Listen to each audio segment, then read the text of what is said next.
On a clear day when the sky is blue and there is just enough breeze to blow the clouds away, you can stand on the big hill above the valley and watch Duck and Oliver far below, busily at work on Duck's branch line near the sea. The two engines are very proud of their matching coats of gleaming colour. Oliver often talks about the time that Douglas saved him from scrap. If it wasn't for his help, Oliver will say, I might have been caught when I ran away from the scrapyard, and I would never have come to live here on the Fat Controller's railway.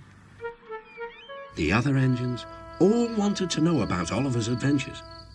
Amazing, remarked Henry. Oliver, said James, has resource. And sagacity, put in Gordon. What does that mean? Whispered Percy. I think, replied Thomas, it's about being clever and wise. He is, finished Gordon, an example to us all. I'm sorry to say that Oliver became very puffed up in the smoke box. Henry says I'm amazing, he's right. He whistled as he swooshed along the line. One day, the Fat Controller came to see him. You are doing well. Now, you must learn how to look after trucks. Every wise engine knows that you cannot trust trucks. The other engines warned Oliver, but he took no notice. You think I can't manage? He said huffily. Gordon knows better. He says I'm sagacious. You may be good gracious, or whatever you call it, but trucks can be troublesome and— Say no more, Duck, interrupted Donald. It's maybe a pity, but the wee engine'll have to learn for himself.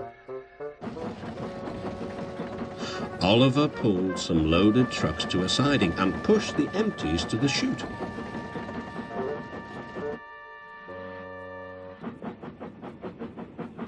Then he came back to take the loaded trucks away. They were comfortable and didn't want to move. What right has he to poke his funnel in here? They grumbled. We want Duck, or Donald, or Douglas. Look sharp, puffed Oliver. That's not the way to speak, hissed the trucks. We'll pay him out. Oliver heard nothing. The trucks moved smoothly at first, then suddenly Oliver felt them push forward. His driver applied the brakes, but they were useless against the surging trucks. On, yelled the trucks. Oliver fought hard, but still they forced him on and on.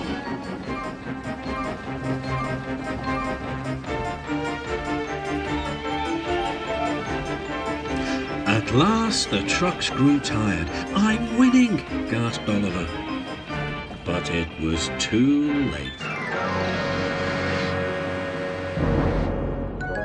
Oliver lay, bruised and bemused, bunkered down in the turntable well. Duck surveyed the damage. Hello, Oliver. Are you being a good gracious engine?